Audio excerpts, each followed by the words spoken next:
بسم اللہ الرحمن الرحیم اللہم کل ولیک الحجۃ ابن الحسن صلواتک علیہ وعلی آبائہ فی ہذہ الساعۃ وفی کل ساعۃ ولیا وحافظا وقائدا وناصرا ودلیلا وعینا حتی تسکنہ ارضک طوعا وتمتعہ فیہا طویلا اللہم صلی علی محمد وعلی محمد فرجہ۔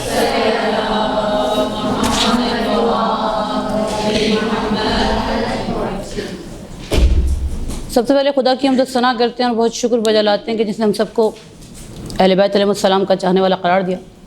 خدا سے دعا کرتے ہیں کہ اسی محبت کے سائے میں زندگی عطا فرمائے اور اسی محبت کے سائے میں موت انشاءاللہ۔ آج ہمارا موضوع ہے کہ زندگی کے بند راستوں کو کیسے کھولا جائے۔ اس کی کچھ ایک آیت قرآنی کے ذیل میں اور کچھ احادیث کے ذیل میں ہم کچھ گزارشات کریں گے۔ اس توسل کے ساتھ آغاز کرتے ہیں کہ جو کچھ ہم سنیں اور جو کچھ ہم پڑھیں خدا ہم سب کو عمل کی توفیق عطا فرمائے انشاءاللہ۔ گفتگو کا آغاز کریں گے تفسیر صافی میں پیغمبر اکرم صلی اللہ علیہ وآلہ وسلم کی ایک روایت سے۔ اللہم صلی علی محمد وآل محمد عجل فرجہ۔ آپ نے فرمایا قرآن میں ایک ایسی آیت ہے کہ اگر لوگ صرف اس ایک آیت پر عمل کر لیں تو ان کے لیے کافی ہے۔ پیغمبر نے فرمایا کہ قرآن کی ایک ایسی آیت میں جانتا ہوں کہ اگر لوگ اس ایک آیت پر عمل کر لیں تو ان کے لیے کافی ہو جائے گا۔ اس کے بعد پیغمبر نے جو آیت نازل فرمائی وہ سورہ الطلاق کی آیت نمبر 2 اور 3 ہے، آپ سب کے علم میں ہوگی۔ بسم اللہ۔ وَمَن يَتَّقِ اللَّهَ يَجْعَلْ لَهُ مَخْرَجًا وَيَرْزُقْهُ مِنْ حَيْثُ لَا يَحْتَسِبُ وَمَن يَتَوَكَّلْ عَلَى اللَّهِ فَهُوَ حَسْبُهُ ان اللہ بالغ امرہ قد جعل اللہ لکل شیء قدرا۔ خلاصہ کلام اس کا یہ ہے کہ پروردگار فرماتا ہے کہ اگر کوئی میرے ساتھ ڈیل کرے اور میری ریڈ لائنز کو عبور نہ کرے، جن چیزوں کو میں نے منع کیا ان کو نہ کرے اور تقوی اختیار کرے، تو میں اس کے لیے راستے کھول دوں گا اور ایسی جگہ سے رزق دوں گا جہاں سے اس کو گمان بھی نہیں ہوگا، یعنی جہاں سے انسان سوچ نہیں سکتا وہاں سے اس کے راستے کھلیں گے۔ یعنی جو اللہ پر توکل کرے اس اللہ اس کے لیے کافی ہے۔ اللہ اپنے کام کو پورا کرنے والا ہے، اللہ ہر چیز پر غالب ہے۔ کائنات اس کے ہاتھ سے باہر نہیں نکلی، یہ کام اس کے ہاتھ سے نہیں چھوٹا۔ یہ سب آزمائشیں اس لیے ہیں کہ تاکہ معلوم ہو سکے کہ کون خدا کا سچا بندہ ہے۔ اب یہ جو آیت ہے زندگی کے کس موڑ پر کام آتی ہے، اب میں کیسے سمجھوں کہ میری زندگی میں سب جو سختیاں اور مشکلات ہیں جن کی وجہ سے میری کمر ٹوٹ رہی ہے اور مجھے لگ رہا ہے کہ جیسے اب میں گر جاؤں گی، یا مجھے لگتا ہے کہ اب بس اب برداشت جواب دے رہی ہے، تو اب میں کیسے سمجھوں اور کیسے آگے بڑھوں؟ تو فرماتے ہیں دیکھیں اس کے لیے آپ کو سمجھنا ہوگا کہ خدا کے صفات میں سے ایک صفت ہے کہ وہ رب ہے، جیسے الحمدللہ رب العالمین، خدا مربی ہے اور اپنے بندوں کی تربیت کرتا ہے۔ اچھا، خدا کی تربیت کا انداز بڑا مختلف ہے، یعنی بعض اوقات خدا اس طرح سے تربیت کرتا ہے کہ انسان سمجھ نہیں پاتا یہ میری تربیت ہو رہی ہے۔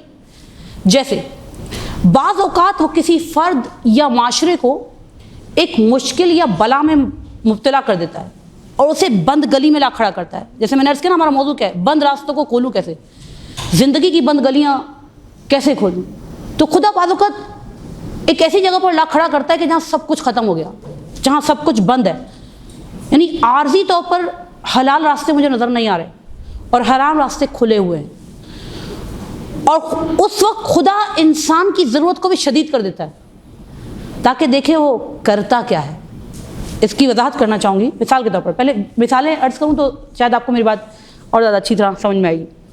جیسے انہوں نے کہا کہ ایک عالم مثال دیتے ہیں کہ ایک دکاندار ہے، ایک مزدور ہے یا ایک سرکاری ملازم ہے جس کی انکم اور جس کا آمدنی اور جس کا خرچہ جو ہے وہ بڑی مشکل سے نہیں برابر ہوتا ہے۔ جیسے مثال کے طور پر ایک شخص ہے جس کی آمدنی 50,000 ہے اور خرچہ 60,000 ہے، 55,000 ہے، کتنی مشکل سے اس کا خرچہ جو ہے وہ پورا ہوتا ہوگا، مہینے کے آخر میں اس کے لیے کتنی سختی ہو جائے گی۔ اچھا یہ عام حالات میں جبکہ کوئی ایمرجنسی نہیں آ رہی اس کی زندگی میں تب بھی یہ مشکل میں پڑ رہا ہے, اور اگر کوئی مشکل آ جائے اس میں کوئی ہاسپٹل کا اچانک خرچہ نکلا ہے, اب یہ کہاں جائے گا؟ اس کا تو اپنا ویسے ہی پورا نہیں ہو رہا, نارمل خرچے پورے نہیں ہو رہے, تو یہ اچانک کا خرچہ یہ کیسے پورا کرے گا؟ اچھا اب یہاں پر مسئلہ یہ ہے اس کے ساتھ کہ یہ ہاسپٹل میں کھڑا ہے اور اس کا بچہ اس وقت سرجری مانگ رہا ہے, یعنی ڈاکٹر کہہ رہے ہیں سرجری کے لیے پیسہ جمع کرو, اور ہم یہ سینیریو فرض کریں گے کہ اس کو قرض بھی کوئی نہیں دے رہا, نہ اس کو قرض مل رہا ہے اور نہ اس کے ہاتھ میں پیسہ ہے. ہاں اس کے پاس ایک راستہ ہے, حرام راستے سے لے لے, رشوت لے لے یا کوئی ایسا کام کر لے کہ جس کی وجہ سے اس کی مشکل حل ہو جائے. تو اس وقت اسے کیا کرنا چاہیے؟ ٹھیک ہے جی, پہلی مثال. دوسری مثال وہ یہ ہے کہ فرض کریں کہ ایک جوان ہے, گناہ کی دعوت ہے اس کو. ہر انسان اس وقت سوشل میڈیا سب سے بڑی ایک گمراہی کا ہمارے پاس آلہ ہے. بعض اوقات لوگ اس کا بعض اوقات اچھا یوز نہیں کر رہے ہوتے تو وہ گمراہی کا آلہ بن جاتا ہے شدید قسم کا. تو گمراہی کے آلے, گمراہی کا ماحول, میں یونیورسٹی میں ہوں, میں کالج میں ہوں, میرے ارد گرد ایسے لوگ ہیں جو مجھے گمراہی کی دعوت دے رہے ہیں, حلال راستے سے مجھے میسر نہیں ہے, جوانوں کے لیے خاص طور پر. کیا کروں؟ حرام کے راستے کھلے ہوئے ہیں. اب یہ ایک شدید مشکل ہے میرے لیے کہ حرام میرے لیے بہت آسان ہے, حلال راستہ نظر نہیں آ رہا. تو اس وقت مجھے کیا کرنا چاہیے؟ یعنی میں ایک بند گلی میں آ گئی, میں بند گلی میں آ گئی کہ اب میری زندگی اتنی مشکل موڑ پر ہے کہ سوائے گناہ کے اور مجھے لگ نہیں رہا کہ میری کوئی مشکل حل ہو رہی ہے. یہ اس وقت میری سچویشن ہے, مجھے کرنا کیا چاہیے یہاں پر؟ تو فرماتے ہیں کہ یہاں پر جب انسان بند گلی میں پھنس جاتا ہے اور حرام اسے اپنی طرف متوجہ کرتا ہے تو خدا مجھے یہاں پر کہتا ہے نہیں, حرام کی طرف تم نے نہیں جانا, حلال راستہ بھی عارضی بند ہے, تو پھر میں کروں کیا؟ تو پہلے تو آپ یہ چیز سمجھ لیجیے گا کہ یہ جو چیزیں میری زندگی میں آتی ہیں کہ میری زندگی کے راستے بند ہو جاتے ہیں اور مجھے لگتا ہے کہ کوئی حلال راستہ نہیں مل رہا, تو فرماتے ہیں یہ دراصل آپ کے امتحانات ہیں جس میں خدا آپ کو یہ پہچانوانا چاہتا ہے کہ آپ کتنے پانی میں. جیسے سورہ عنکبوت میں ارشاد ہوتا ہے نا کہ جب تم کہو گے, مفہوم اس کا یہ ہے کہ تم کہو گے ایمان لائے, تو کیا آپ کو ایمان کی ڈگری دے دی جائے گی؟ نہیں, خدا کہتا ہے ہم تمہیں آزمائیں گے. تو جیسے اگر میں اپنے آپ پر عرض کروں, جیسے میں دعویٰ کروں میں تو بہت پکی مومنہ ہوں, میرے کہنے سے میں پکی مومنہ ہو گئی, پتہ کب چلے گا؟ کھرے کھوٹے کی پہچان کب ہوتی ہے؟ ابھی آپ جائیں گولڈن کلر کی کوئی چوڑی لے کے سونار کے پاس, بولے خرید لو 1 لاکھ میں, فوراً خرید لے گا آپ کے کہنے سے. گولڈن رنگ بھی ہے, سیم سونے کی چوڑی جیسی. آج کل آپ کو پتہ ہے جو جیولری مل رہی ہے, ہم جیسے تو بالکل پہچان کر بھی نہیں سکتے. کیا کرے گا؟ لے لے گا؟ نہیں. آپ کے کہنے سے سونا مان لے گا؟ نہیں مانے گا. جوہری ہے, جانتا ہے, پرکھے گا, پرکھنے کے بعد بتائے گا کتنے % خالص ہے, 24 کیرٹ ہے, 22 کیرٹ ہے, یا صرف سونے کا پانی چڑھا ہوا ہے, بھائی 2 نمبر.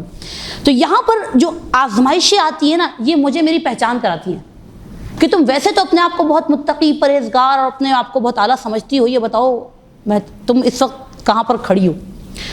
تو خان عزیز یہاں پر ایک اور نقطہ آپ کی نظر کروں. فرماتے ہیں یہ جو امتحانات آتے ہیں نا, اس قسم کے جب بند گلیوں میں ہم لوگ کھڑے ہوتے ہیں, یہ زندگی میں کتنی بار آتے ہیں, سخت ترین امتحانات. تو یہاں پر علم فرماتے ہیں کہ یہ جو سخت ترین امتحان ہے نا, یہ زندگی میں بار بار نہیں آتے, یہ زندگی میں 1 یا 2 بار آتے ہیں, اس سے زیادہ بار بار نہیں آزماتا خدا. ویسے لمحہ لمحہ امتحان ہے, زندگی کے امتحان ہے, مگر سخت ترین امتحان کی سخت میں بات کر رہی ہوں. سخت ترین امتحان اہل علم فرماتے ہیں زندگی میں بار بار نہیں آتے, یہ کبھی کبھار آتے ہیں, اور اسی میں ہماری کہتے ہیں نا چیکنگ ہو جاتی ہے. جیسے انہوں نے کہا کہ اللہ تبارک و تعالیٰ نے حضرت یوسف کو کتنی بار آزمایا ہے. وہ جو زلیخا کے گھر میں واقعہ پیش آیا, کتنی مرتبہ آزمایا خدا نے. ایسا حضرت یوسف کا ایسا سخت امتحان کتنی مرتبہ ہوا؟ 1 دفعہ. حضرت ابراہیم کا وہ سخت ترین امتحان کہ اسماعیل علیہ السلام کے گلے پہ چھری پھیرو, کتنی دفعہ ہوا ہے؟ 1 دفعہ.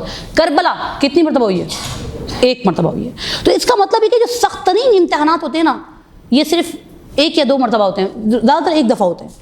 تو فرماتے ہیں شیطان کا پورا زور, شیطان کی پوری گھات ایسے ہی وقت کے لیے ہوتی ہے. یعنی وہ اس وقت انسانوں کو دیکھتا ہے کہ کب میں اس شخص کو ایک ہلکا سا جھٹکا دوں اور اس کو صراط مستقیم سے ہٹا دوں اور وہ سیدھے راستے سے ہٹ جائے. تو آج ہم جو اولیاء خدا کے بارے میں سنتے ہیں کہ خدا نے ان کی جھولیوں میں اتنی نعمتیں ڈال دیں, یہ لوگ اتنے بڑے بلند مرتبے پر پہنچے, تو یہ کب پہنچتے ہیں؟ جب انسان ان امتحانات میں بندگی کو ثابت کر دے. جیسے ابھی ہم یہاں پر اسی ماحول میں بیٹھے ہیں, بہت پرسکون ماحول ہے الحمدللہ. تو ابھی کوئی بھی ایسا بڑا مسئلہ درپیش نہیں, تو ابھی الحمدللہ ہم بہت اچھی بندگی کر سکتے ہیں. لیکن فرماتے ہیں نہیں, جب تم سکون سے بیٹھے ہو اور سب کچھ فراہم ہو تو بندگی کرنا اچھی بات ہے, عالی ہے, بہت اچھا ہے, لیکن یہ کوئی بڑا کمال نہیں ہے. کمال یہ کہ انسان ایسے کٹھن وقت میں بندگی کرے تب خدا انسان کو بہت کچھ عطا کرتا ہے.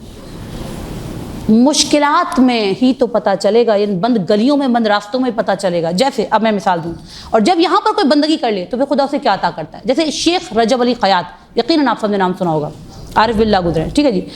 ان کی سوانح عمری میں گزرا ہے کہ جناب یہ جو شخص تھے، اچھا بائی پروفیشن یہ کیا تھے؟ درزی تھے، خیاط تھے. تو کہتے ہیں کہ ان کی عالم آخرت کی آنکھیں کھلی ہوئی تھی اور بہت بڑے علماء ان کے پاس آتے تھے. تو خود اپنے بارے میں بتاتے ہیں کہ ان کو یہ سب کچھ ملا کیسے.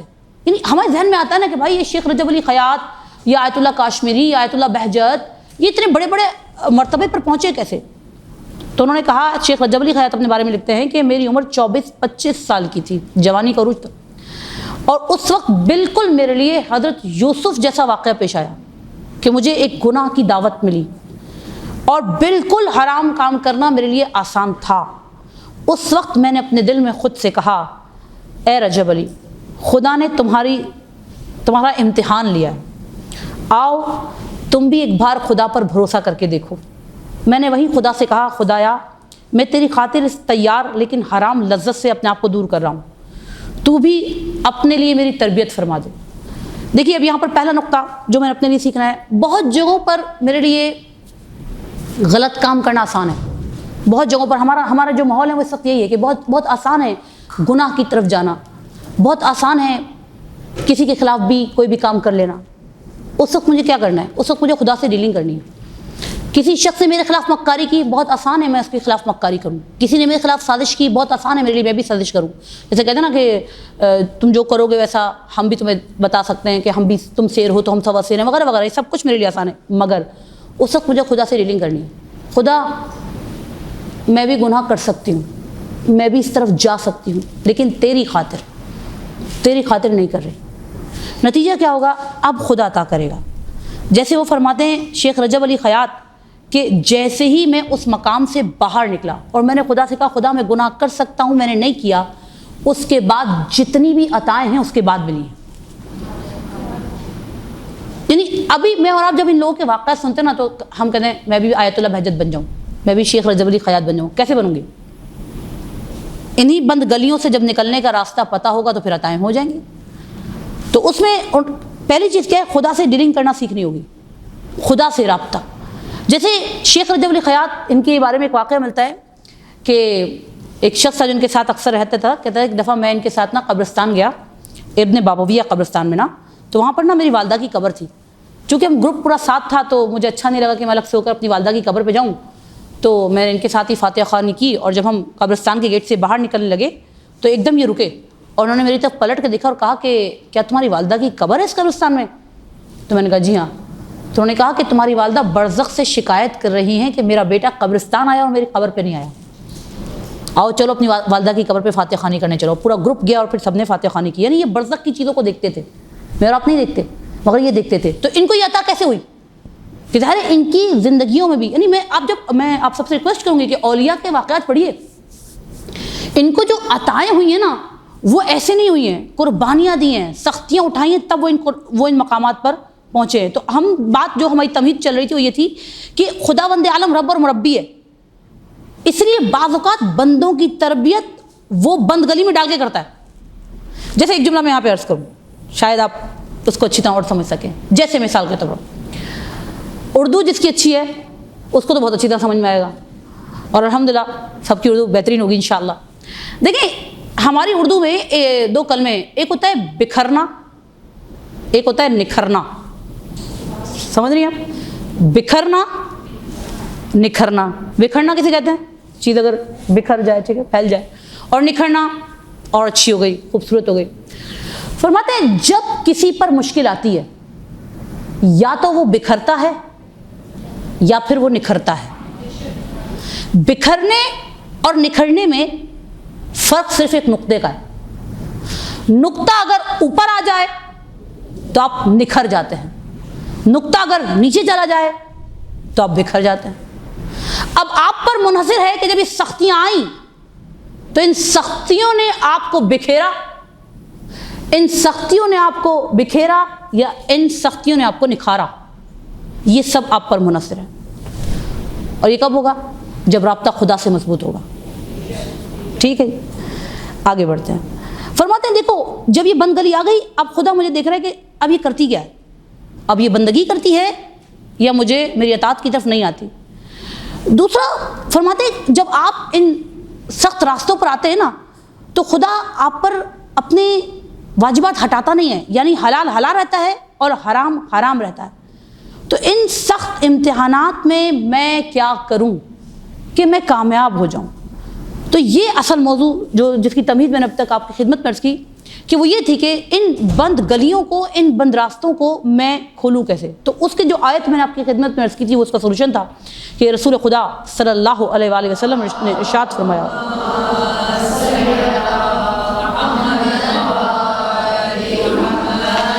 کہ اگر کوئی تقوی اختیار کرے تو میں اس کے لیے راستے کھول دوں گا اور ایسی جگہ سے رزق عطا کروں گا جہاں سے اس کو گمان بھی نہ ہوگا. شرط کیا ہے کہ تم خدا پر بھروسہ کرو. وَمَن يَتَوَکَّلْ عَلَى اللَّهِ کہ تم خدا پر بھروسہ کرو. یہ مت سوچو کہ کام اس کے ہاتھ سے نکل گیا، تم توکل کرو. جیسے آپ کو پتہ ہے ہمارے ہاں لوگ توکل کو کیسے لیتے ہیں. ایک شخص تھا، اس کی نا جاب واب چلی گئی، کاروبار سب ٹھپ ہو گیا، سارے گھر میں گزارا مشکل ہو رہا تھا. تو روزانہ گھر والے اس سے کہتے تھے کچھ کرو کچھ کرو. وہ بیچارہ کوشش کر رہا تھا، فل ٹائم کوشش کر رہا تھا. روزانہ وہ گھر والوں کو آ کر تسلی دیتا تھا اللہ کرے گا اللہ کرے گا، اور گھر والے روزانہ کہتے تھے کچھ کرو کچھ کرو کچھ کرو. اب ایک دفعہ وہ گھر آیا کوشش سے، ظاہر ہے تو گھر والے پھر پیچھے پڑ گئے کچھ کرو کچھ کرو. تو اس نے نا اب روزانہ کہتا تھا اللہ کرے گا. آج پتہ اس نے کیا کہا؟ اس نے کہا ہاں میں ایک بازار میں گیا تھا تو ایک یہودی نے کہا فکر نہیں کرو میں کچھ نہ کچھ کروں گا. تو گھر والوں نے کہا آج تم کچھ کر کے آئے ہو، آج تم نے کیا ہے کچھ. تو اس نے کہا کہ اللہ کے بندو اتنے دنوں سے کہہ رہا تھا کہ اللہ کرے گا، تمہیں یقین نہیں ہے. ایک یہودی نے کہہ دیا تم یقین کر رہے ہو. اچھا ہمارے معاملات کیا ہیں؟ اب دیکھیں ہم خواتین اس چیز کو بہت اچھی طرح سمجھ سکتے ہیں. وہ کیسے؟ ہمارے نا جب کسی پہ کوئی سخت وقت آتا ہے نا، مثال کے طور پر مجھ پر سخت وقت آیا، ایک مثال دے رہی ہوں. اب خواتین آئیں گی صبر کرو، اللہ پر بھروسہ کرو، اللہ مالک ہے، ایک دروازہ بند ہوگا 100 دروازے کھولے گا. میں کہوں گی ہاں کہہ تو آپ صحیح رہی، لیکن اندر یقینی کوئی کیفیت نہیں ہے. بہت پریشان ہوں میں اس وقت نا، اور کیا ہوگا، کیسے گزارا ہوگا، جاب ختم ہو گئی، کاروبار ختم ہو گیا، فلانا ہو گیا. اور سب لوگ کہہ رہے ہیں اللہ ہے، لیکن میں خود بھی کہہ رہی ہوں لیکن دل میں یقین نہیں ہے. بہت پریشان ہوں اس وقت میں، بہت اسٹریس میں ہوں، ڈپریشن میں ہوں. اچانک خاندان کا کوئی بگ شاٹ یا معاشرے کا کوئی بگ شاٹ جس کہتے ہیں نا بڑا پاورفل، ہر لحاظ سے مالدار طاقتور آدمی آیا اور بولے فکر مت کرو، تم آدھی رات کو بھی مجھے بلاؤ گی تو میں تمہاری مشکل کے لیے کھڑا ہوں. تو پتہ کیا ہوا؟ سکون مل گیا، تسلی ہو گئی، فلانی نے کہہ دیا. سمجھ نہیں آئی؟ اور پتہ چلا فلانی خود رات میں کہیں پڑ جائے، بیمار ہو گیا، اللہ نے بلا لیا. پھر کیا ہوا؟ نہیں مجھے فلانی پہ بھروسہ ہے، خدا پہ نہیں ہے. اس فلانی کو بھی اس جگہ پر کس نے پہنچایا؟ اللہ نے. تو جس نے اس کو یہاں پہنچایا مجھے نہیں پہنچا سکتا کیا؟ کمی ہے کون سی یا رب تیرے خزانے میں؟ اسے توکل کہتے ہیں. حسبنا اللہ و نعم الوکیل. خدا کہتا ہے تم مجھ پر بھروسہ کرو، میں تمہارے لیے راستے کھولوں گا. کہاں سے کھولوں گا یہ تم سوچنا بھی نہیں، یعنی تمہارے گمان میں بھی نہیں ہوگا جہاں سے میں تم کو عطا کروں گا. یعنی اگر میں ایک جملے میں اس کو خلاصہ کروں تو کیا ہوگا؟ مشکل حالات میں کیا کرنا چاہیے؟ خلاصہ ایک جملے میں. اگر کوئی آج کی درس کو آگے بھی ابھی بیان کریں گے، ایک جملے میں اگر کہیں کہ بھائی آج تم نے کیا سیکھا، تو اس کا خلاصہ یہ ہے کہ مشکل حالات میں نے سیکھا تم بندگی کرو، خدا خدائی کرنا جانتا ہے.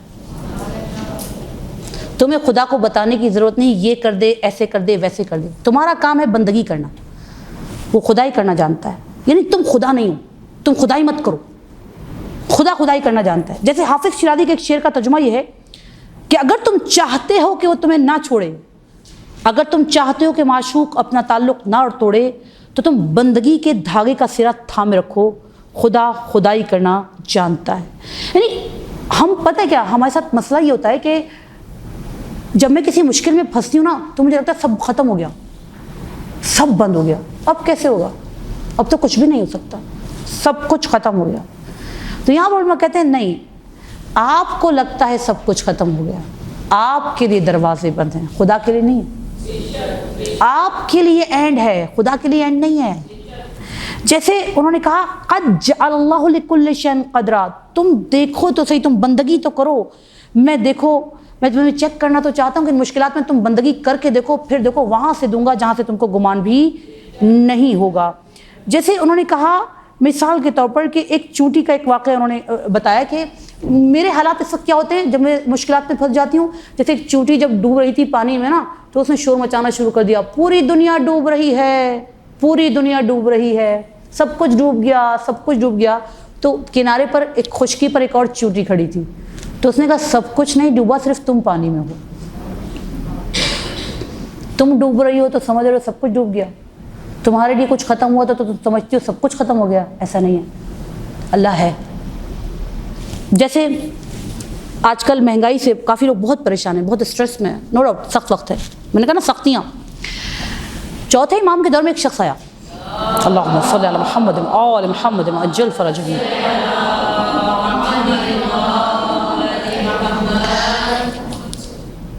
آ کر کہتا ہے مولا مہنگائی بہت ہو گئی، ایسے ہمارے یہاں بھی آج کل لوگ یہی کہتے ہیں نا مہنگائی بہت ہو گئی۔ اب دیکھیں یہ دور کون سا ہے؟ چوتھے امام کا، یعنی مہنگائی اس دور سے تھی۔ تو امام علیہ السلام کا ایک جملہ ہے، مولا علیہ السلام نے فرمایا کہ مہنگائی بہت ہو گئی تو کیا ہوا، رزق دینے والا خدا تو نہیں بدلا، رازق تو وہی ہے نا، اب چاہے پیٹرول 400 پر ہو یا کہیں پر بھی ہو، رازق خدا ہے، اور یقین رکھیے خدا سب کا ہے۔ ٹھیک ہے جی، میرا کام کیا ہے اس وقت اس مہنگائی میں؟ بندگی کرو، تم بندگی کرو، وہ رزق دینا جانتا ہے، تم بندے بنو، وہ خدا ہے۔ ٹھیک ہے جی، اب ایسے ایک مثال کہ مجھے نا ان مشکلات میں خود کو خدا نہیں سمجھنا، میں یہ کر سکتی ہوں، میں وہ کر دوں گی، نہیں، خدا پہ بھروسہ رکھو، لیکن قطعاً کو یہ نہ سمجھے کوشش نہیں کرنی۔ یہ توکل کا غلط مطلب ہے، توکل کا غلط مطلب ہے کہ اگر کوئی سمجھے کہ صرف ہاتھ پہ ہاتھ دھر کے بیٹھوں اور بس اللہ پہ بھروسہ کرنا ہی توکل ہے، نہیں فرماتے، یہاں پر آپ نے صحیح نہیں سمجھا اس کو۔ توکل یہ ہے کہ جیسے واقعہ آپ سب کے ذہن میں ہے کہ ایک شخص آیا اللہ کے حبیب کے پاس، اور اللہ کے حبیب نے پوچھا کہ اونٹ کہاں ہے، تو اس نے کہا میں اللہ کے بھروسے پر ایسے ہی چھوڑ آیا۔ تو رسول خدا صلی اللہ علیہ وسلم نے فرمایا کہ یہ اللہم صلی علی محمد آل محمد عجل فرجہ، فرمایا یہ توکل نہیں ہے کہ آپ نے اونٹ کو ایسے ہی چھوڑ دیا۔ اللہ کے حبیب نے فرمایا پہلے اونٹ کے زانوں کو رسی سے باندھو، رسی سے باندھنے کے بعد یعنی اپنی کوشش کرو، اس کے بعد خدا پر چھوڑ دو، یعنی کوشش کرنا ہمارا کام ہے، نتیجہ خدا کے ہاتھ میں، آپ کوشش کریں۔ تو قطعاً ساری گفتگو کے بعد یہ کوئی نہ سمجھے کہ جناب بس ہاتھ پہ ہاتھ رکھ کے بیٹھا، نہیں، خدا نے قرآن میں فرمایا ہے لیس للانسان الا ما سعی، انسان جس چیز کی کوشش کرتا ہے اس کو پا لیتا ہے، کوشش کبھی نہیں چھوڑیے گا۔ دیکھیے یہاں پر پھر میں اپنے موضوع پہ رہنا چاہوں گی، مگر ایک نقطہ ضرور عرض کرنا چاہوں گی آج کل کے اسپیشلی ینگسٹرس کے لیے، وہ کیا ہے؟ دیکھیے مولا آج کل کے ینگسٹرس میں سب سے بڑا مسئلہ، اور ہم جیسی عمروں کے لیے بھی، کہ ہم جو ابھی بھی جیسے بہت کچھ نہیں کر پاتے حالانکہ کر سکتے ہیں، اس کی ایک بہت بڑی وجہ مولا علی کا ایک قول ہے۔ مولا علی علیہ السلام فرماتے ہیں محرومی کا ایک سبب سستی ہے۔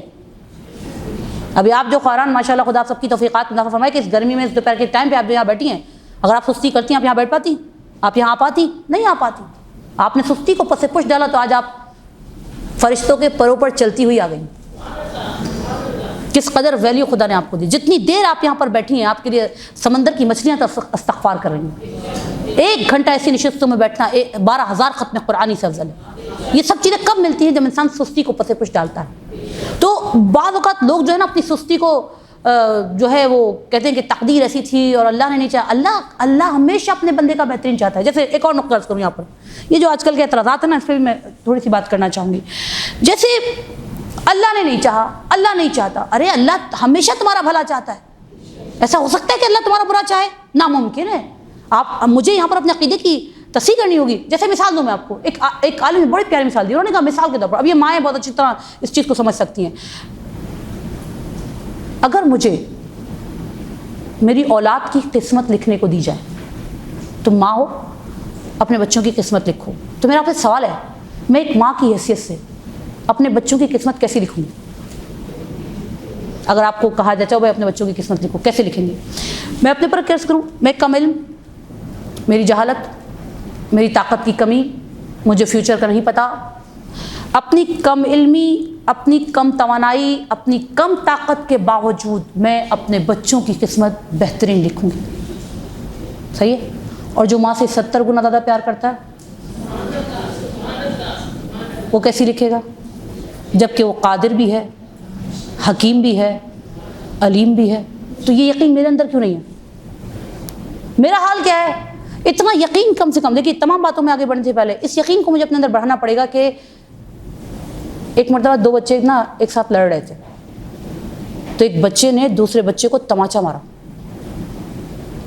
جس بچے کو تماچا پڑا تھا نا، وہ اس بچے سے کہتا ہے میں بھی اپنی امی کے پاس جا رہا ہوں. چلا گیا. کچھ دیر بعد آ کر اس بچے سے کہتا ہے جس نے تماچا مارا تھا میں نے اپنی امی سے کہہ دیا. اور اس کے بعد بالکل ریلیکس ہو کر چل جیسے نا ریلیکس ہو کر کھیلنے لگ گیا. اور جو اس شخص یہ ماجرا دیکھ رہا تھا اس نے کہا کہ اس کی امی تو ابھی آئی نہیں ہے، لیکن یہ بچہ کتنا ریلیکس ہے، پرسکون ہے یہ بچہ اس وقت. کیوں؟ کیونکہ اس کو اپنی ماں پہ یقین تھا. اس بچے کو یقین تھا کہ چونکہ میں نے اپنی ماں سے کہہ دیا ہے تو میری ماں کچھ نہ کچھ ضرور کرے گی. مگر توکل اور بھروسہ یہ تھا، یقین یہ تھا، کب کرے گی، کیسے کرے گی، کیا کرے گی، یہ اس نے اپنی ماں پہ چھوڑ دیا تھا. تو جتنا یقین ایک بچے کو اپنی ماں پر ہے، کم سے کم اتنا یقین مجھے اپنے اندر پیدا کرنا ہوگا کہ جب میں سجدے میں سر رکھ کر یا اپنی تنہائیوں میں یا چلتے پھرتے خدا سے کوئی بات کہہ رہی ہوں تو پھر میں اپنے آپ سے کہوں میں نے خدا سے کہہ دیا ہے، اب کچھ نہ کچھ ضرور کرے گا. کیسے کرے گا، کیا کرے گا، کب کرے گا، یہ خدا پر چھوڑ دیں، کرے گا ضرور. یہ یقین ہونا چاہیے. جب ایک ماں نہیں بھولتی تو ماں سے 70 گنا زیادہ پیار کرنے والا خدا کیسے بھول سکتا ہے؟ بندے چھوڑ دیتے ہیں، خدا نہیں چھوڑتا. خدا بہت پیار کرتا ہے. اب جیسے میں مثال دوں، آپ کہیں گی جیسے ایک اور چیز، خدا کی محبتیں، خدا کا کرم. خدا لیسا کمثلہ شیء، تیرے مثل کوئی شے نہیں ہے. تو اگر میں تیری صفات کا مظہر دیکھنا چاہوں تو کہاں دیکھوں؟ تو خدا کہتا ہے میں نے 14 حجتیں تمہارے درمیان بھیج دی، تم ان کی اللہم صلی علی محمد تم ان کی محبت و کرم کو دیکھو، پھر تم دیکھو میں تمہارے لیے کیسے راستے پیدا کرتا ہوں. یعنی جب تم بند گلیوں میں پھنس جاؤ اور تمہیں لگے کہ اب کوئی راستہ نظر نہیں آتا، اب سب کچھ ختم ہو گیا تو میں کیا کروں، وہ تم بندگی کرو گے نا، تم تقوی اختیار کرو گے، وہ کہاں سے دے گا یہ اس کا کام ہے. جیسے ایک واقعہ فرماتے ہیں آقا مجتہدی جعفر، آقا مجتہدی بہت بڑے عارف گزرے. فرماتے ہیں کہ آیت اللہ مرشی نجفی تو کہتے تھے کہ اہل بیت علیہ السلام سے رابطے میں تھے، یہ اس قدر بڑی شخصیت ہے. تو معصومین کی ایام شہادت پر نا ان کے گھر میں مجالس ہوتی تھی اور 20 منٹ کی ایک مجلس ان کے گھر میں ہوتی تھی. اور آقائے برقعی نام کے ایک خطیب تھے جو ان کے گھر میں مجلس پڑھتے تھے. اچھا اب طریقہ کار ان کا یہ ہوتا تھا کہ 20 منٹ کی مجلس پڑھتے تھے، اس کے بعد چائے تقسیم ہوتی تھی، 2 مرتبہ چائے تقسیم ہوتی تھی، اور اس درمیان میں آقائے جعفر جو تھے وہ کچھ گفتگو فرماتے تھے جس سے سب لوگ فیضیاب ہوتے تھے. اچھا ایک بار یہی آقائے برقعی آئے اور 20 منٹ کی انہوں نے مجلس پڑھی. اور اچھا طریقہ کار یہ تھا کہ مجلس پڑھنے کے بعد یہ بیٹھتے تھے، آقائے برقعی چائے وائے پیتے تھے، لیکن یہاں مجلس پڑھ کے فوراً جانے لگے. تو جیسے ہی جانے لگے نا تو اب جملہ سنے گا. تو آقا جعفر نے کہا کہ آقا جان بیٹھ جاؤ، جو تمہیں چاہیے وہ خود ہی آ جائے گا، بیٹھ جاؤ. اچھا یہ بیچارے سمجھے نہیں، بیٹھ گئے. چائے کا ایک دور آیا، چائے لی، جلدی سے چائے پی، پھر اٹھ کر جانے لگے. تو پھر آقا جعفر مجتہدی نے کہا آقا جان بیٹھ جاؤ، جو تمہیں چاہیے، کیا تمہیں گاڑی نہیں چاہیے، وہ خود آ جائے گی، بیٹھ جاؤ. اچھا آس پاس کے لوگ اور خود یہ بھی نہیں سمجھ پا رہے تھے کہ آقا جعفر مجتہدی کیا کہہ رہے ہیں. اچھا چند منٹ اور گزرے، پھر چائے تقسیم کی گئی. اب یہ بار بار اٹھنے کی کوشش کر رہے ہیں.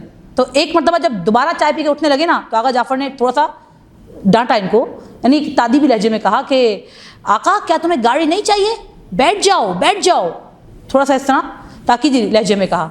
تو آقا برقعی نے جب دیکھا کہ اب وہ اتنا کہہ رہے ہیں تو اب یہ ان کے احترام میں بیٹھ گئے، اب سکون سے بیٹھ گئے، اب ہل نہیں رہے. چند منٹ گزرے تھے، ایک جوان مجلس میں داخل ہوا.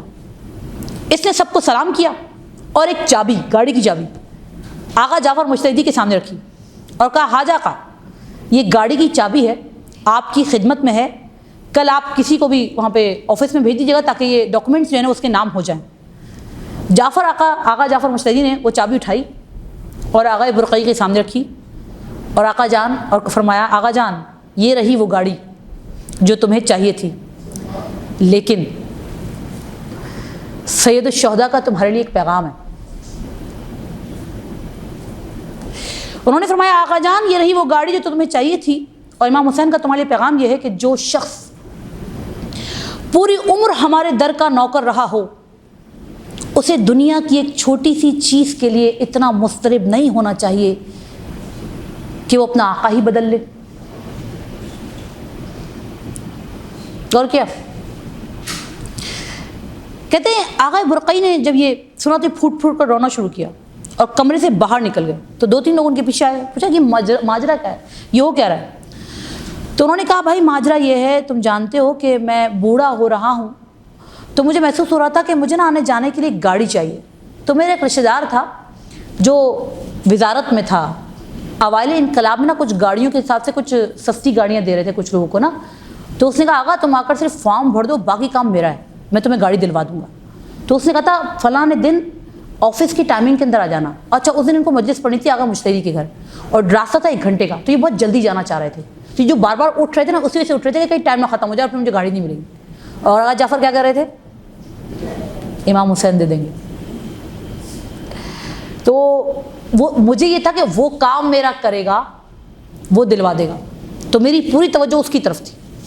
اور آقا جعفر مجھ سے کہہ رہے تھے تمہاری توجہ اس کی طرف ہے، امام کی توجہ تمہاری طرف ہے۔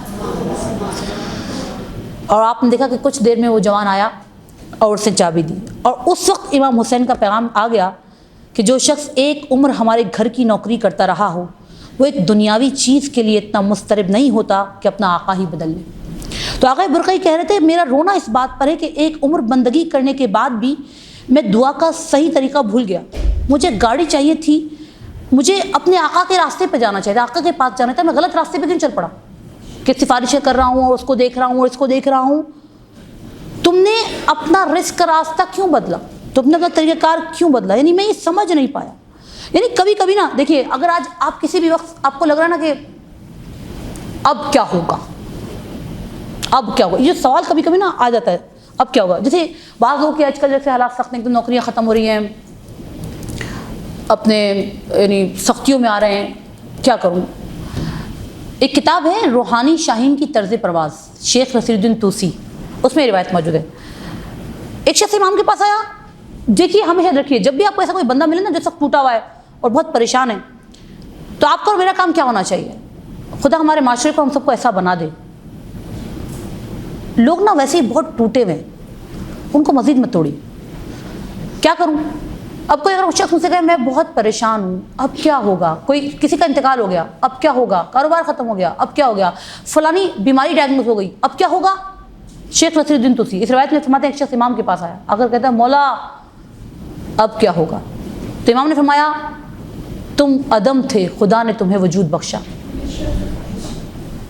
پھر ماں کے شکم کے اندھیروں میں اس نے تمہاری پرورش کی، چاہتا تو وہیں پہ مار دیتا، پھر جب تم پیدا ہوئے تو ماں کے ذریعے تمہاری غذا کا بندوبست کیا، پھر جب تم 7-8 برس کے ہوئے تو کسی مربی یا باپ کے ذریعے تمہاری پرورش کی، اب تم بالغ ہو گئے ہو اور طاقتور ہو گئے ہو، اب تم سوچتے ہو کہ اب کیا ہوگا۔ جس نے ان 3 مرحلوں میں تمہیں تنہا نہیں چھوڑا جبکہ تم بے بس تھے، تو اب کیسے تمہیں تنہا چھوڑ دے گا جبکہ تم طاقتور ہو۔ جیسے اکثر میں آپ کو بتاؤں ہمارے یہاں کیا ہوتا ہے، جب بچے چھوٹے ہوتے ہیں نا لوگ آپ کو الگ طریقے سے ڈراتے ہیں، یہ مسئلہ وہ مسئلہ یہ مسئلہ، اور جب بچے جوان ہو جاتے ہیں نا تو لوگ آپ کو اور طریقے سے ڈراتے ہیں، یہ مسئلہ وہ مسئلہ وہ مسئلہ، ہر وقت مسئلے ہی مسئلے بھیا۔ تو مجھے اپنے آپ کو کیا سمجھانا ہے، مجھے فوراً مایوسی نہ ڈروں گی میرا کیا ہوگا، کیا ہوگا۔ ہم سب کی جوانی کا سہارا بھی اللہ ہے اور ہم سب کے بڑھاپے کا سہارا بھی اللہ ہے۔ بندے چھوڑ دیتے ہیں، اللہ نہیں چھوڑتا، اللہ سب کا۔ تو یہ ہوتا ہے توکل، یہ اپنے آپ کو سب سے پہلے اپنے آپ کو مجھے سمجھانا ہے۔ تو عرض یہ تھا کہ آپ دیکھیے ان کو گاڑی چاہیے تھی، جیسے آپ سے سوال کریں اس وقت اگر کوئی نا سے بہت پریشان ہے، مجھے نا فار ایگزامپل میرا کوئی رشتہ دار ہے بہت ترقی کر گیا، اب میں اس کو دیکھ رہی ہوں ان کے پاس تو سب کچھ ہے، ہمارے پاس تو کچھ بھی نہیں، ہاں وہ تو باہر ملک گھومتے رہتے ہیں، ہم تو کہیں جاتے ہی نہیں، ہاں ان کے پاس یہ ہے ہمارے پاس یہ نہیں، یا فلانی کو یہ مل گیا مجھے یہ نہیں ملا۔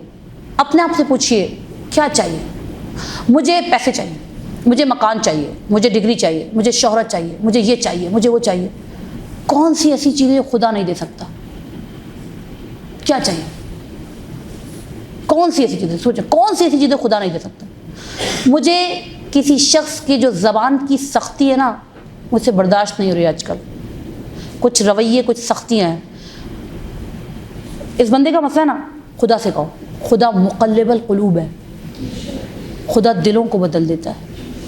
یقین رکھو، جتنا خدا سے ڈیلنگ میری مضبوط ہوگی اتنی میری زندگیوں میں آسانی آئیں گی. دیکھیں قطعاً کوئی یہ نہ سمجھے کہ جناب مشکلات نہیں آئیں گی. مشکلات تو آئیں گی کیونکہ یہ دنیا جو ہے دار البلا ہے. لیکن اگر کوئی شخص خدا پر یقین رکھے تو پھر ان مع العسر یسرا، خدا وعدہ کرتا ہے ہر مشکل کے ساتھ آسانی. جیسے اب آپ دیکھیں نا مولا علی کی تربیت یافتہ لوگوں کو جب ہم دیکھتے ہیں تو ہمیں کیا نظر آتا ہے کہ جب حضرت ابوذر کو نکالا گیا ہے، مدینے سے جلا وطن کیا گیا، تو آپ کو پتہ ہے حضرت ابوذر کو کس طرح جلا وطن کیا گیا؟ حضرت ابوذر کا قصور کیا تھا؟ دفاع ولایت علی علیہ السلام. تو نکالنے والے نے پوچھا کہ ابوذر تمہارا سب سے محبوب شہر کون سا ہے، وطن کون سا ہے؟ فرمایا مدینہ، یہاں میں اپنے اللہ کے حبیب سے ملا تھا. کہا ابوذر تمہارا ناپسندیدہ شہر کون سا ہے، جگہ کون سی ہے؟ کہا ربضہ، کیونکہ وہاں میں نے زندگی گزاری ہے کفر کے عالم میں نا. تو حکم ہوا میں تمہیں ربضہ بھیجوں گا.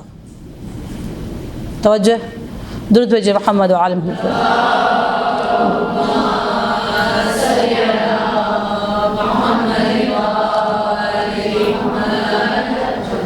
فرماتے ہیں حکم یہ ہوا تھا کہ حضرت ابوذر کو خدا حافظ کہنے کوئی نہیں جائے، لیکن اہل بیت نے اپنے چاہنے والوں کو کبھی تنہا نہیں چھوڑتے. مولا علی علیہ السلام، امام حسن، امام حسین علیہ السلام کو الوداع کہنے گئے. اچھا ان ہستیوں نے کچھ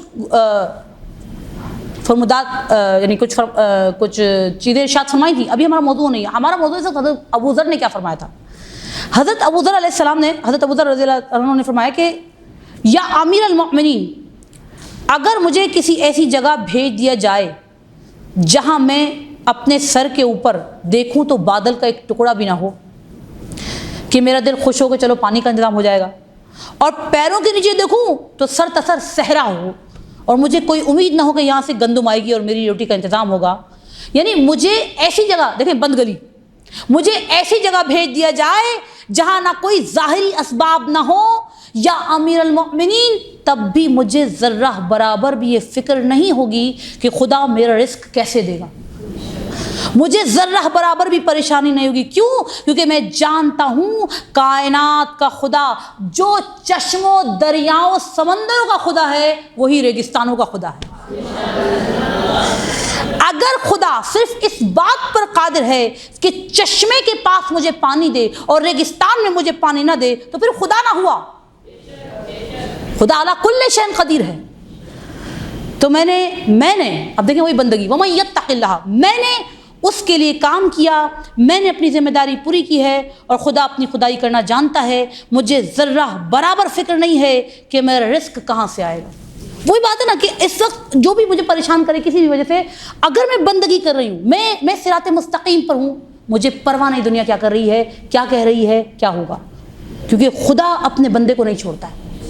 یعنی یہ فارمولہ ہے سارے زندگی، کامیاب زندگی کے ہر جگہ پر آپ اس چیز کو اپلائی کر سکتی ہیں. وَمَن یتق اللہ، تم بندگی کرو، خدا خدائی کرنا جانتا ہے. میری بیٹی کو نوکری نہیں مل رہی، کیا کہوں گی؟ وَمَن یتق اللہ، تم بندگی کرو روزی ملے گی. میری بیٹی کی شادی نہیں ہو رہی، بندگی کرو، خدا تمہارا انتظام کرے گا. میرا گھر نہیں ہو رہا، خدا سے بندگی کرو، خدا تمہیں ہر چیز دے گا. جب بھی آپ دیکھیے یہ کتنے واقعات ہیں، قرآنی واقعات، جتنا انسان ان چیزوں پر غور کرے. دیکھیے دو تین چیزیں آپ کی خدمت میں عرض کروں. یہ جو چاقو ہے، اس کی جو فطرت ہے یہ کیا ہے؟ یہ کاٹتا ہے چیزوں کو.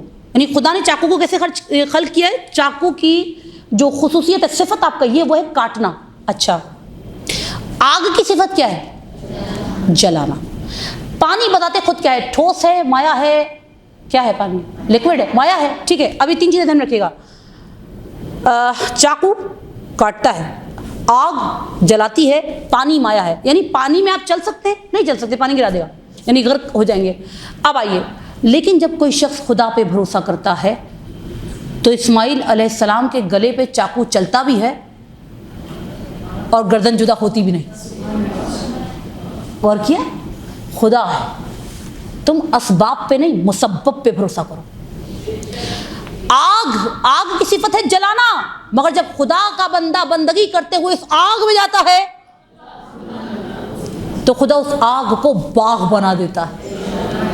ٹھیک ہے, پانی مایا ہے, میں پانی میں پیر رکھوں گی میں نا نیچے گر جانا ہے, ٹھیک ہے.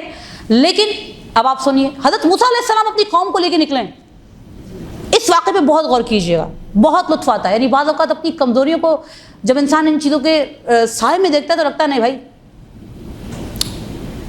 میرے پیچھے بہت بڑی طاقت ہے.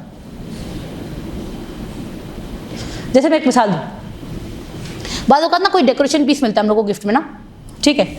اب وہ ڈیکوریشن پیس ایسا ہے جس کو میں نے سیدھا کھڑا کرنا ہے. اتنا کمزور ہے وہ, جب بھی سیدھا کھڑا کروں گر جائے.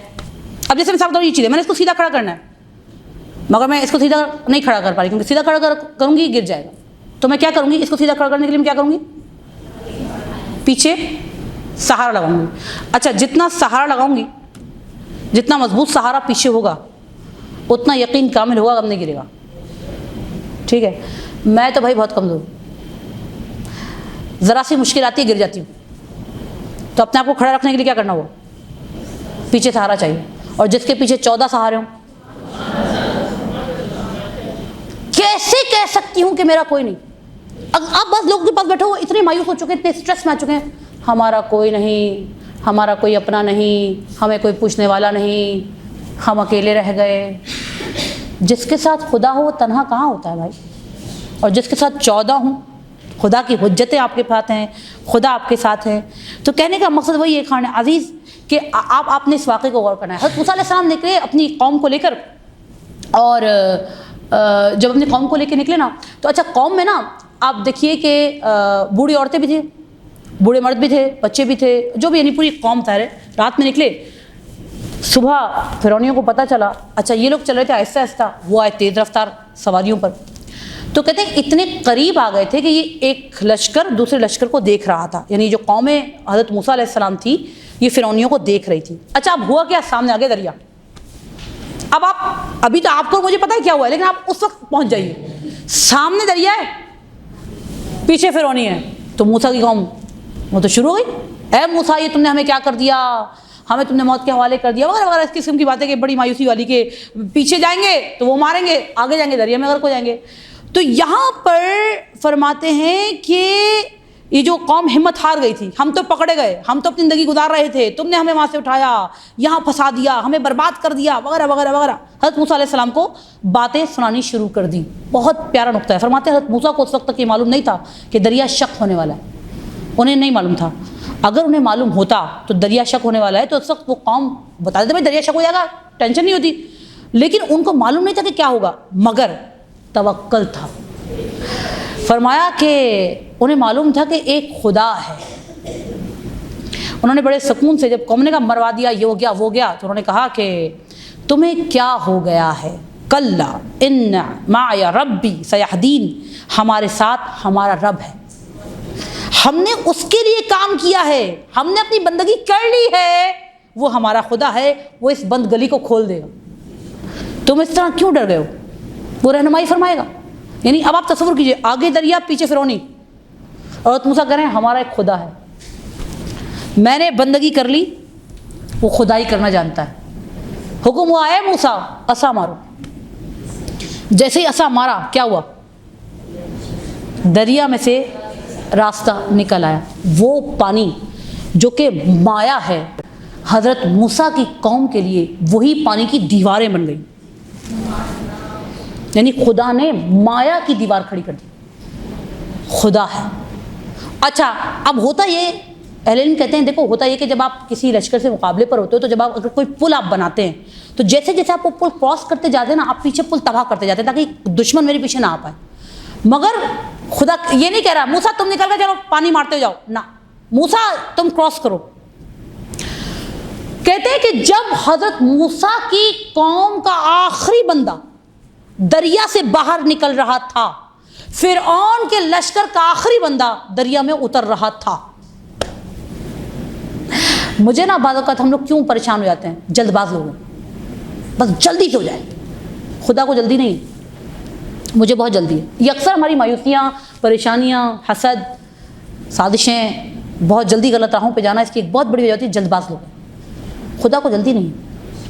کیوں؟ کیونکہ میں نا ایک محدود بندی ہوں، وقت کم ہے. خدا وقت کا خالق ہے. تو کہتے ہیں جب آخری بندہ دریا میں اتر رہا تھا، موسیٰ کا آخری بندہ دریا سے باہر جا رہا تھا، تو اس کے بعد خدا نے دریا کو حکم دیا مل جا. تو وہی دریا جو حضرت موسیٰ کی قوم کے لیے نجات بنا، وہی دریا فرعونیوں کے لیے عذاب بنا، کیونکہ دریا کا خالق ایک ہے. تو ہمیں کیا سمجھ میں آ گیا؟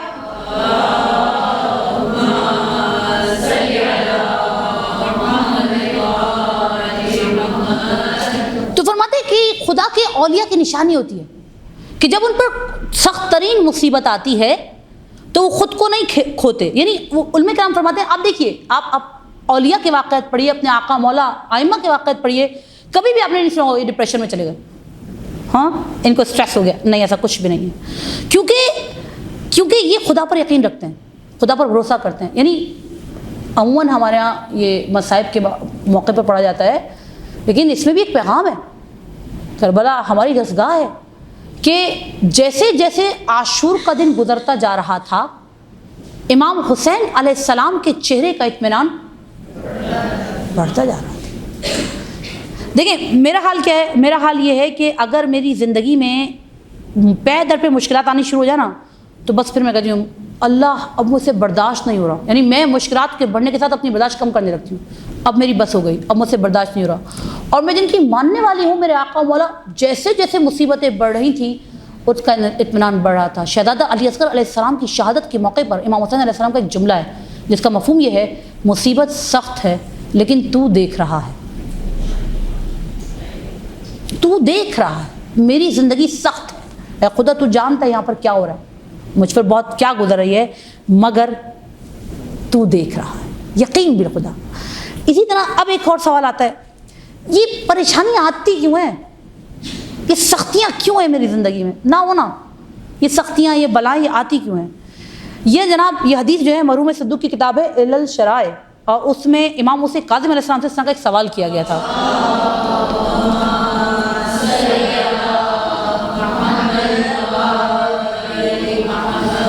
اب اس کا سوال کا مفہوم یہ تھا، مولا پہلے ہم عالم ارواح میں تھے، کوئی ٹینشن نہیں تھا، پھر ہم عالم انشاءاللہ جنت میں جائیں گے، وہاں پہ بھی کوئی ٹینشن نہیں ہے. یہ دنیا اتنی ٹینشن کی جگہ ہے، خدا ہمیں یہاں پر کیوں لایا؟ تو یہاں پر امام موسیٰ کاظم علیہ السلام نے جواب دیا، اس کا مفہوم یہ تھا، اگر تم اسی عالم میں رہتے، یعنی جہاں پر کوئی ٹینشن نہیں تھا، اور ہمیشہ اپنی نورانیت اور حسن کو دیکھتے رہتے، تو تم خود کو خدا سمجھ بیٹھتے. خدا تمہیں اس دنیا میں لایا اور تمہیں اتنے سارے دوستوں، رشتہ داروں، شریک حیات، ساتھی، دکاندار، تاجر اور دیگر مفہوم خلاصہ چیزوں کا محتاج بنایا تاکہ تم سمجھو کہ تم فقیر ہو. یہ سب خدا کی معرفت کے راستے ہیں. اپنے فقر کو خدا کے سامنے سمجھو. یہ تمام پریشانیاں اور ضرورتیں اس لیے ہیں تاکہ ہم اپنی ضرورتوں کے وقت خدائی کی دعوت سے نیچے آئیں اور اپنے فقر کو سمجھیں، اور آہستہ آہستہ اپنے فقر کا دامن پکڑ کر خدا تک پہنچ جائیں. فرماتے ہیں اگر کسی نے اپنے فقر کا دامن اچھی طرح پکڑ لیا تو وہ خدا تک پہنچ جاتا ہے. اب مثال آپ نے سمجھنی ہے، کیسے میرے اندر یہ احساس قوی ہوگا کہ میں فقیر ہوں خدا کی، تو میں کیسے اپنے آپ کو مضبوط بنا سکتی ہوں، خدا کی طرف کیسے پہنچوں گی، راستہ، طریقہ کار.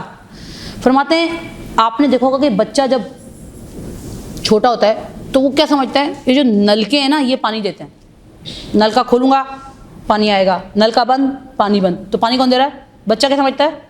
نل کا. لیکن اب جیسے جیسے بڑا ہوتا ہے تو اسے اندازہ ہوتا ہے نہیں، نل کا پانی نہیں دیتا بلکہ پیچھے پائپ لگے ہوئے ہیں، ان پائپوں سے پانی آ رہا ہے، یعنی وہ پائپ پانی دے رہے ہیں. اور بڑا ہوتا ہے تو سمجھتا ہے نہیں، پائپ پانی نہیں دے رہے، پائپ ایک ٹینک سے جڑے ہوئے ہیں، وہ ٹینک پانی دے رہا ہے. اور بڑا ہوتا ہے تو پتہ چلتا نہیں، ٹینک بھی پانی نہیں دے رہا، دریا سے پانی آ رہا ہے. اور بڑا ہوتا ہے تو پتہ چلتا ہے بارش سے دریا میں پانی آ رہا ہے. اور بڑا ہوتا ہے تو پتہ چلتا ہے بارش فرشتے کروا رہے ہیں. اور بڑا ہوتا ہے تو پتہ چلتا ہے فرشتوں کو حکم خدا دے رہا. غور کیا؟ جتنی چیزوں جو بھی اس وقت سامنے پیچھے پیچھے پیچھے جائے، پیچھے خدا ہے.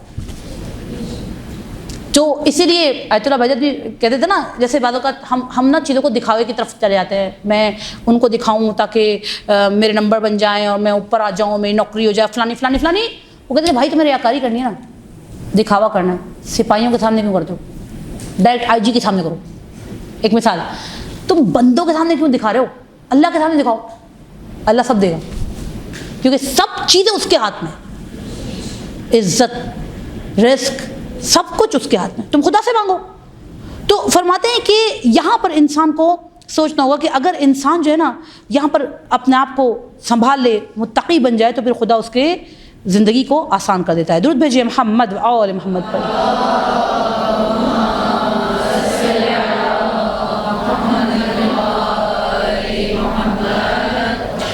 جیسے ایک عالم کہتے ہیں کہ مدرسہ فیضیہ میں ایک صاحب تھے. دیکھیں خدا چاہے تو کیا نہیں ہو سکتا.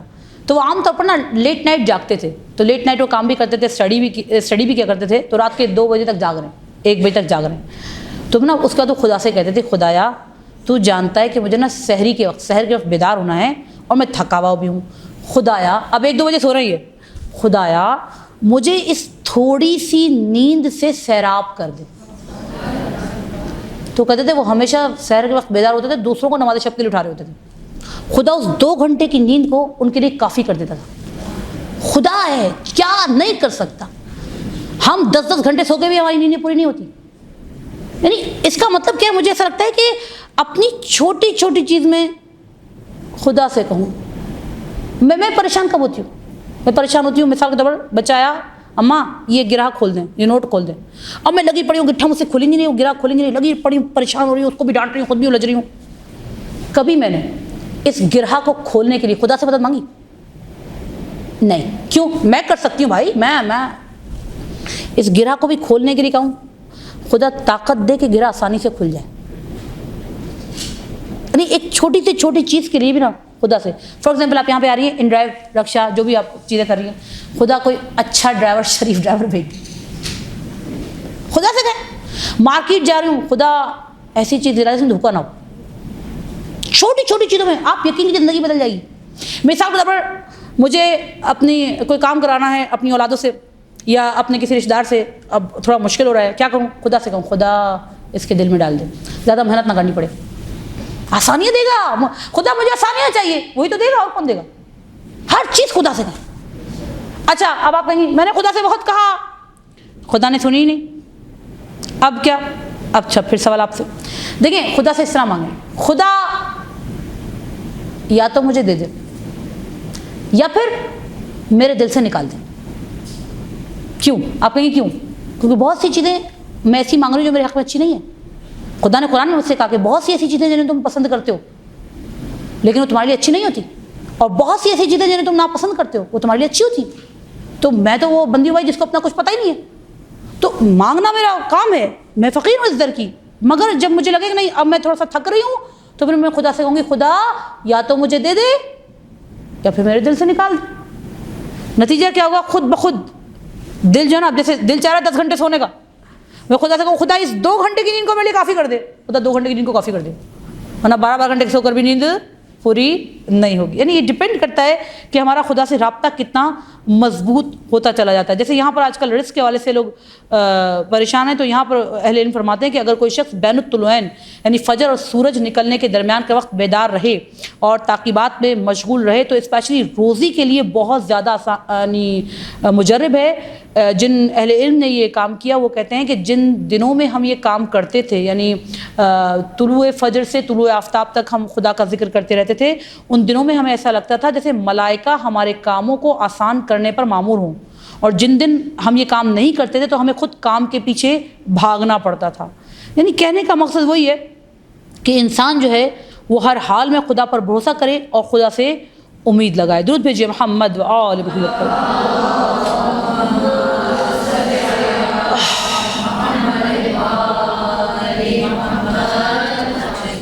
اب وہی سوال پھر آ رہا ہے، اسی کو تھوڑا سا اور مولا علی علیہ السلام کے خط کے روشنی میں اس کو بھی حل کرنا چاہیں گے کہ زندگی میں مشکلات کیوں ہیں، مصیبتیں کیوں ہیں. تو یہاں پر مولا علی علیہ السلام کا ایک خط ہے، غالباً 31 نمبر کا خط ہے، جو امام علی علیہ السلام نے امام حسن علیہ السلام کو لکھا ہے. اس میں فرماتے ہیں کہ یعنی اچھا یہ جو خط ہے علماء کرام فرماتے ہیں یہ ایک امیر المومنین باپ اور امام حسن کے لیے نہیں ہے، یہ ایک عام والد اور ایک عام بیٹے کے لیے مولا علی کی طرف سے ایک تربیت نامہ ہے، یعنی ایک تربیت کی ایک خط ہے کہ جس کو دیکھ کر ایک باپ اور بیٹا اپنی ذمہ داریوں کو سمجھ سکے. یعنی ایک امام کا امام کے نام خط نہیں ہے، یہ ذہن رکھیے گا، یہ امام علی کا ایک باپ کی حیثیت سے، یعنی ایک باپ کے لیے ایک تربیت کے لیے مولا علی علیہ السلام نے یہ خط ہمیں عطا کیا ہے. تو اس میں مولا فرماتے ہیں کہ یہ جو تمہارا باپ ہے جس نے عمر پیچھے چھوڑ دی ہے، جو روزگار کے سامنے تسلیم ہے. یعنی یہ بہت بڑی بصیرت ہے. علماء کرام فرماتے ہیں کہ انسان دنیا کے قوانین کو پہچانے کہ دنیا ایک ایسی جگہ ہے کہ جہاں رنج ہوگا. یعنی میں کہوں کبھی تو ایک ایسی عمر آئے گی کہ جب میری زندگی میں کوئی دکھ نہیں ہوگا. میں تو کہتی ہوں ہم خواتین جو ہے نا بیچاریاں خوشی اور سکون کی تلاش میں نا بس رہتی ہیں. تو بھائی ایک چیز اپنے آپ کو سمجھانی ہے کہ جب اسکول میں ہوتے تھے نا تو ہم سمجھتے تھے جون جولائی جنت ہے، اور جب خود ماں بنے ہائے جون جولائی کب ختم ہوگا. ٹھیک ہے جی. تو یہ وہ تمام چیزیں جیسے جیسے وقت گزرتا گیا انسان سمجھتا جا رہا ہے کہ شاید جب بچے بڑے ہو جائیں گے نا زندگی آسان ہو جائے گی. لے بھائی بچے بڑے ہو گئے اور مشکل، چلو بچوں کی شادیاں کر کے سکون. پھر تو سب کو پتہ کیا ہو رہا ہے آج کل.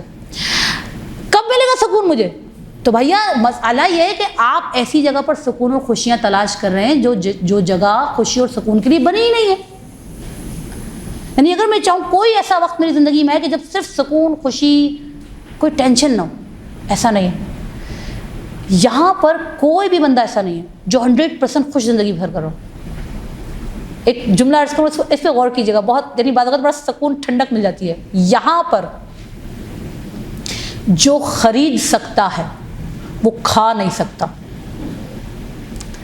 اب جو چروزے خرید سکتے ہیں نا ایزیلی، ان کے کولیسٹرول کے مسئلے چل رہے ہوں گے، وہ کھا نہیں سکتے. جو خرید سکتا ہے وہ کھا نہیں سکتا، اور جو کھا سکتا ہے وہ خرید نہیں سکتا.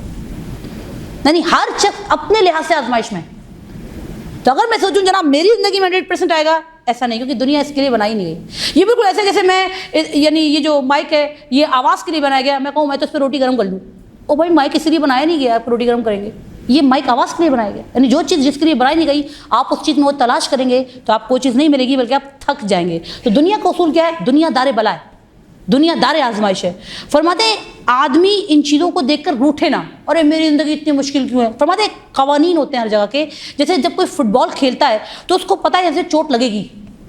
جب تم گراؤنڈ میں داخل ہو گئے ہو، تم ایک مقابلے میں داخل ہو گئے، تو اس چیز کے لیے ذہن میں رکھ کے داخل ہو تمہیں چوٹ لگے گی. تو اب آپ دیکھیں جو ہم بچے دیکھ رہے ہوتے ہیں نا فٹ بال کھیل رہے ہوتے ہیں، چوٹیں لگ رہی ہوتی ہیں، بھاگ جاتے ہیں کیا؟ دوبارہ کھڑے ہو جاتے ہیں، پھر فائٹ بیک کرتے ہیں. تو اس کا مطلب کیا ہے؟ یہ اصول ہے کہ جب تم کسی جگہ پر داخل ہو تو وہاں کے تمام سختیوں کو سہنے کی عادت ڈالو.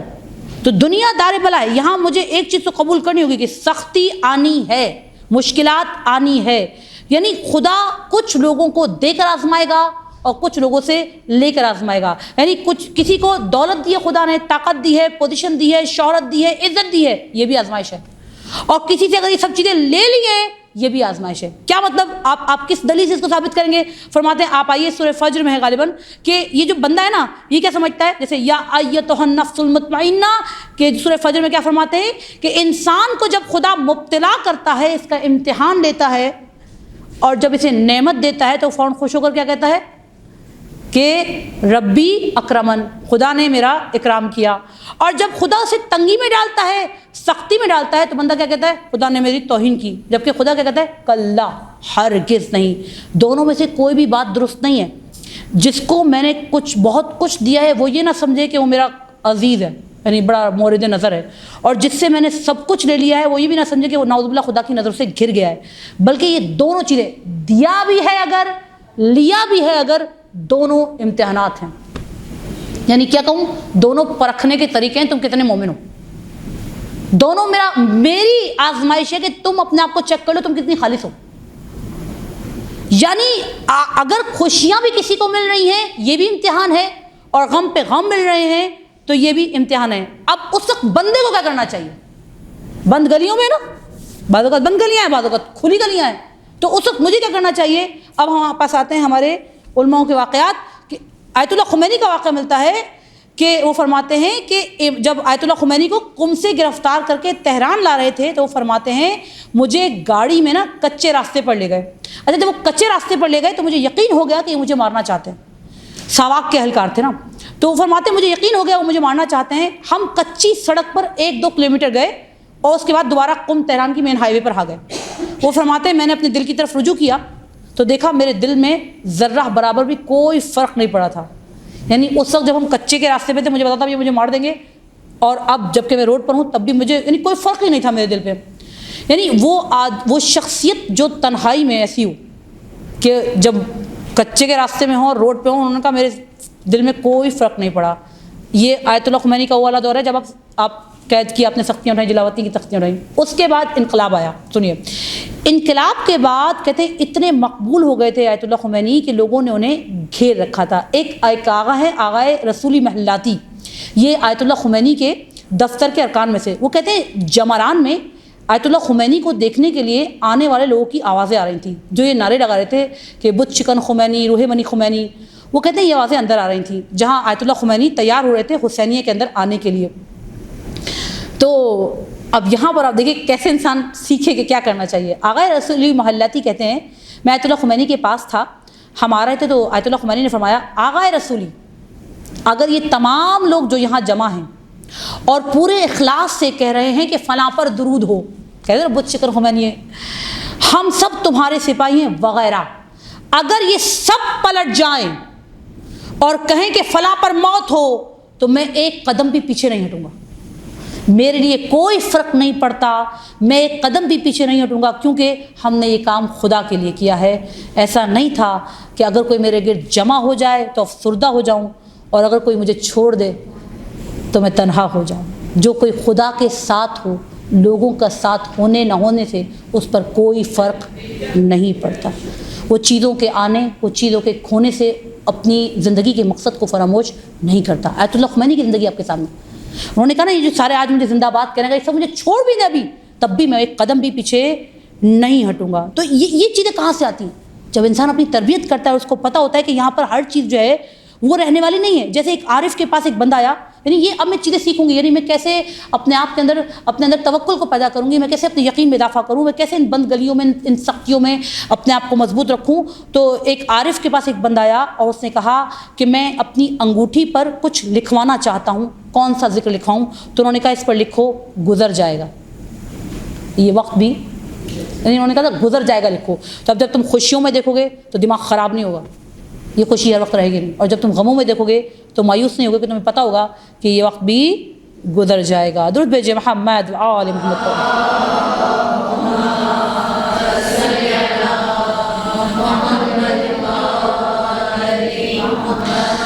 بس میں اپنی گفتگو کو سمیٹنا چاہوں گی. خان عزیز, آپ کو پتہ ہے یوم عرفہ آ رہا ہے, اس وقت یوم دعا ہے یہ, اور اہل علم کہتے ہیں کہ لوگ پورے سال آتے ہیں علماء کے پاس, آغا نوکری چاہیے, دکان چاہیے, مکان چاہیے, فلانا ایشو.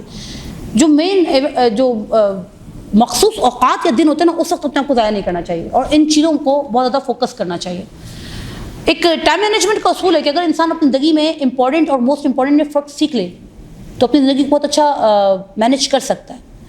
ہمارے اکثر مسئلے جو ہے نا یہی ہیں کہ ہم امپورٹنٹ اور موسٹ امپورٹنٹ میں فرق نہیں کر پاتے. اکثر ہم غیر اہم چیزوں میں اپنے وقت کو ضائع کر دیتے ہیں. یوم عرفہ خان عزیز, بچوں کو کہا جائے تمہیں یونیورسٹی میں ایڈمیشن چاہیے, تمہیں شادی چاہیے, تمہیں اچھا کیریئر چاہیے, بیٹا یوم عرفہ بیٹھو, دعا کرو, امام حسین علیہ السلام کی دعا عرفہ پڑھو. ہمیں بھی اس چیز میں کرنا چاہیے. آپ کہیں گے دعا میری بند گلیوں کو کھولے گی؟ آئیے روایت دیکھتے ہیں. روایت کہتی ہے کہ امام فرماتے ہیں اے مفضل دعا کرتے رہا کرو, یہ مت کہا کرو جو تقدیر میں لکھا ہے وہ تو ہونا ہی ہے. دعا تقدیر کو بدل دیتی ہے. جب تم ایک دروازے پر دستک دو گے, بار بار دستک دو گے, بالآخر وہ دروازہ کھل جائے گا. اب بہت سے واقعات ہیں, بس میں ایک واقعہ عرض کروں جو اسپیشلی ہم سب کے لیے ہے. ایک عارف تھے, وہ ایک جگہ سے گزر رہے تھے اور یہ جگہ وہ علاقہ تھا کہ جو کہ خراب علاقہ تھا, یعنی جہاں پر بہت زیادہ گناہ ہو رہے تھے. آیت اللہ حق شناسی واقعہ فرماتے ہیں کہ بہت گناہ کا ایک علاقہ تھا جہاں پر خواتین جو تھیں وہ لوگوں کو گناہ کی دعوت دیتی تھیں اور ہر طرح کا یہ گناہ وہاں پر ہوتے تھے. تو کہنے لگے کہ میں وہاں سے گزرا تھا تو میں دیکھ رہا تھا کہ ایک ایک بندے پر کئی شیطان اٹیک کر رہے ہیں. یعنی وہ ان کی بات نہیں آنکھ کھلی ہوئی تھی کہ اس کو بہکا رہے کہ تم ادھر چلے جاؤ، تم ادھر چلے جاؤ، تم یہ گناہ کر لو، تم یہ گناہ کر لو. تو میں نے دیکھا اسی جگہ پر ایک جوان گزر رہا ہے اور 2 شیطان اس کے پیچھے پڑے ہوئے ہیں، اس کو گناہ کی طرف ورغلا رہے ہیں. اچھا لگ ایسا رہا تھا یہ جوان جو ہے نا متدین ہے، یعنی دینی جوان ہے، اور وہ شیطان اس کو نا ورغلا رہے ہیں، وہ آنکھوں سے. اچھا جوان کو نظر نہیں آ رہا کہ شیطان اس سے ورغلا رہے ہیں، اس کے اندر تو وسوسے آ رہے تھے گناہ کے لیے، اور وہ دیکھ رہے تھے شیطان. اچانک اس جوان نے ایک جملہ کہا، ایک کلمہ سے، یا حسین. کہا میں نے دیکھا کہ جیسے ہی اس جوان نے کہا یا حسین، وہ شیطان گیند کی طرح ایسے دیوار سے ٹکرائے اور خاک ہوا. یعنی اب جہاں پر مجھے لگے کہ اب میں کمزور پڑ گئی، مجھے کیا کرنا ہوگا؟ خدا میں دلدل میں دھس رہی ہوں، تو خدا مجھ سے کہے گا میں نے تمہیں اپنی حجتوں کی رسی دی ہے نا، تمہیں ولایت اہل بیت دی ہے نا، میں نے تھام لو، میں تمہیں نکال لوں گا. تو یہیں پر ایک اور چیز میں آپ کی نظر کروں، میں چاہوں گی امام محمد باقر کی شہادت ان کی حدیث پر میں گفتگو ختم کروں گی. بس ایک مثال دے دوں. کبھی بھی آپ کسی کو دیکھے گا نا، یہ مثال اگر آپ کبھی اندھیروں میں ہو نا، بہت زیادہ پریشان ہو کہ اب کیا کروں، نہیں سمجھ میں آ رہا اور بالکل تھک گئی، اب یعنی کوئی بات بھی نہیں میں سمجھ پا رہی نا اس وقت، تو آپ کیا کیجیے گا؟ خود بھی کیجیے گا، اور اگر کسی اور کو دیکھیں تو اس کو ضرور بتائیے گا. آپ سب نے حضرت نوح کی کشتی کا واقعہ سب نے سنا ہوا. ہاں، حضرت نوح کی کشتی لکڑیوں کے تختے پر بنی ہوئی تھی نا. طوفان کتنا اونچا تھا کہ آپ اس سے اندازہ لگائیے کہ حضرت نوح کا بیٹا جو تھا وہ پہاڑ پہ چڑھا تھا، اس نے کہا تھا مجھے پہاڑ بچا لے گا، تو پہاڑ ڈوب گیا تھا، یعنی حضرت نوح کا بیٹا ڈوب گیا تھا. اٹ مینس پہاڑ جتنی اونچی لہریں تھیں. آخری بات کر رہی ہوں، غور سے سنیے گا.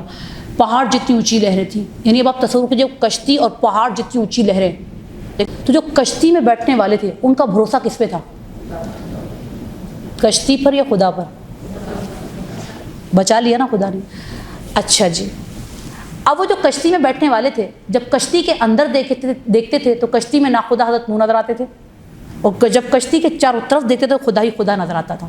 ٹھیک ہے، یہاں اندر خدا کی حجت اور باہر خدا ہی خدا، اور خدا کی حجت بھی خدا کا ایک اس کی صفت کا ایک مظہر ہے. اب میں اپنے اوپر آتی ہوں. مجھے ہم سب کو اللہ کے حبیب نے کیا فرمایا؟ میرے اہل بیت کی مثال کشتی نوح جیسی ہے، جو اس میں سوار ہو گیا وہ نجات پا گیا. مولا میں مشکلات کے دلدل میں غرق ہو رہی ہوں، سارے راستے بند ہو چکے ہیں، ایسا لگتا ہے سب کچھ ختم ہو گیا، میں ڈوب رہی ہوں. مجھے کشتی نظر آ گئی، میں اس کشتی میں بیٹھی ہوں. اتنا تو مجھے یقین ہے کہ میں محبتوں کا اظہار کیا کیجیے آقاؤں سے. مولا حسن سے کہا کریں میں آپ سے بہت محبت کرتی ہوں. مولا علی سے کہیں مولا علی میں آپ سے بہت محبت کرتی ہوں. تو میں کشتی میں بیٹھی ہوں، میں امام حسین کی محبت میں ہوں، میں مولا علی علیہ السلام کی محبت میں ہوں، میں زمانے کے امام سے، میں اپنے آقاؤں سے 12 امام 14 معصومین سے بہت محبت کرتی ہوں، اور میں کشتی اہل بیت میں ہوں. چاروں طرف طوفان ہے، جنگ کا طوفان، مہنگائی کا طوفان، رویوں کا طوفان، بیماریوں کا طوفان، اور میں پریشان ہوں. مجھے لگا میری ہمت کم ہو رہی ہے. اچانک میں نے کشتی کے اندر دیکھا تو مجھے چادر تطہیر کا سایہ نظر آیا، مجھے مولا علی کی مشکل کشائی نظر آئی. اور جب کشتی چلانے والے کو دیکھا تو کشتی کا ناخدا امام مہدی علیہ السلام نظر آیا.